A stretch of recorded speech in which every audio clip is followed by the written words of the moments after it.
Hi there, Cancer. Thank you for joining me for your monthly forecast for February. This month begins with the Sun in the sign of Aquarius. But the really exciting thing for you this month, I feel, is going to be the activity that's going to be playing out in the sign of Aries. Now, already as you begin this month, Mars is in this location. Mars is going to give you tremendous self-confidence. And even if you're someone who tends to shy away from the limelight, don't be surprised if it seeks you out or people want to acknowledge your great talents. Now, Venus, the planet of love and affection, is going to be joining with Mars and also Uranus as soon as the 4th of this month. Now, they're not going to be exactly side by side in a conjunction, but they're close enough, especially if we think of the midpoint between the two, to really have a major impact on your activities throughout February. I think Venus is going to help to give you a great degree of charm and diplomacy in the way you deal with anyone influential or how you pursue your goals and ambitions. Mars, on the other hand, is really going to see you very desirous of improving your lot. Now, you are a cardinal sign or an angular sign. That means you're a sign of leadership.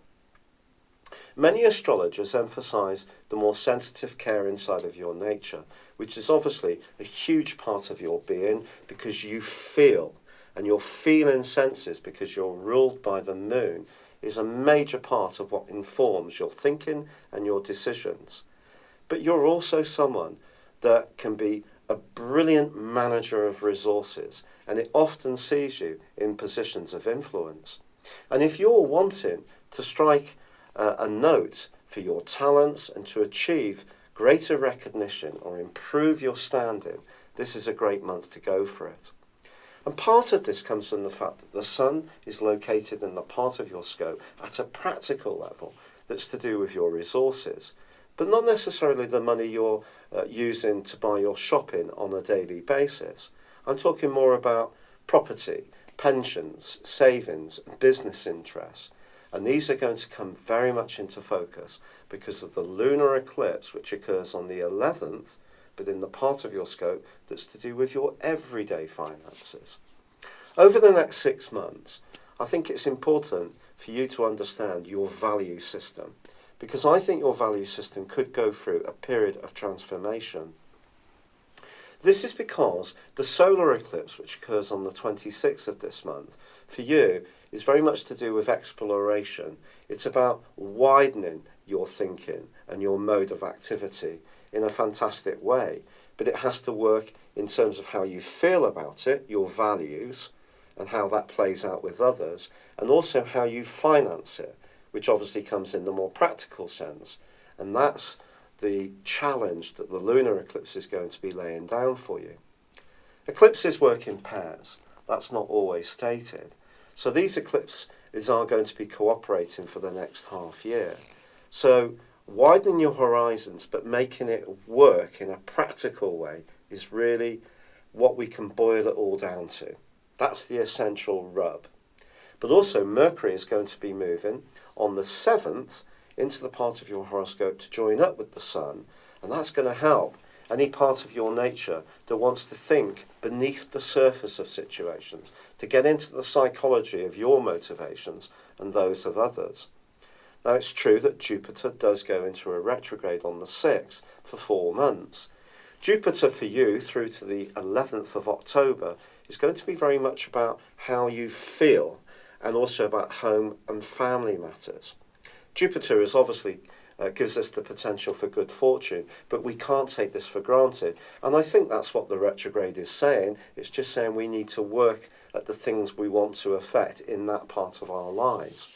Now, this Jupiter retrograde is still going to be feeding into the lunar eclipse, as is Uranus and as is Saturn, on the 11th. And I think, therefore, because of this, I still think you have a great opportunity to be altering the structure of your world. And it could be for some Cancer people where you live, which is going to be the critical factor. But it may be requiring of some innovation or looking at things in a fresh way. If you're open to that, things will flow that much more easily. If you're wanting to maintain the status quo, that could create a certain amount of tension. Now, the sun's going to be moving on the 18th into Pisces.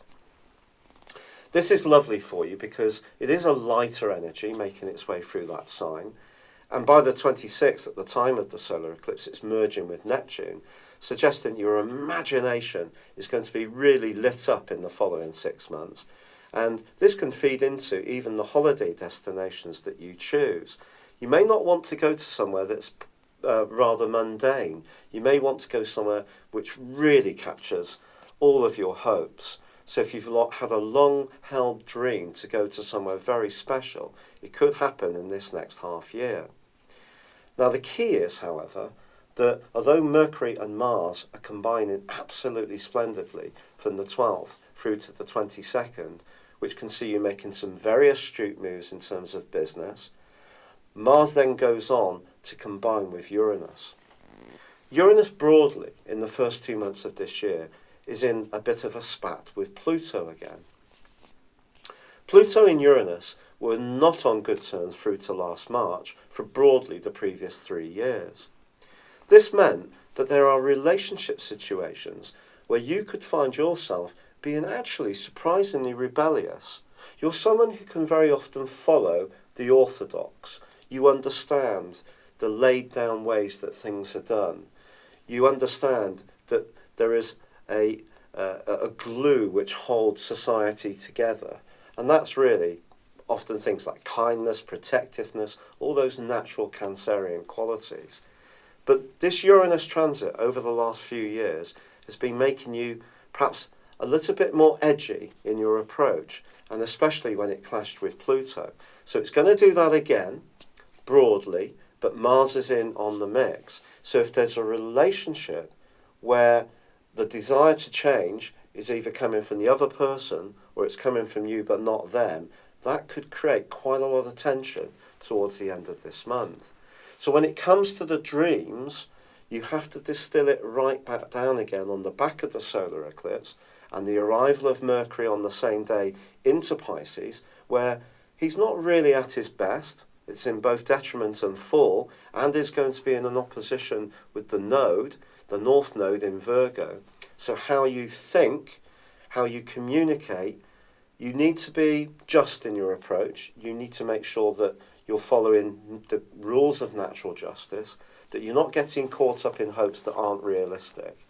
So essentially, the balance between these two eclipses this month and this wonderful energy in Aries is you for sure can be very ambitious this month, but you have to consider how other people view things. You can't necessarily get your own way on everything, but at the same time, there's a wonderful opportunity for you to embrace all that's new, magical, uplifting and enterprising, but it has to work at a practical level. It's been a real pleasure being with you. Thank you for joining me. Good luck and goodbye for now.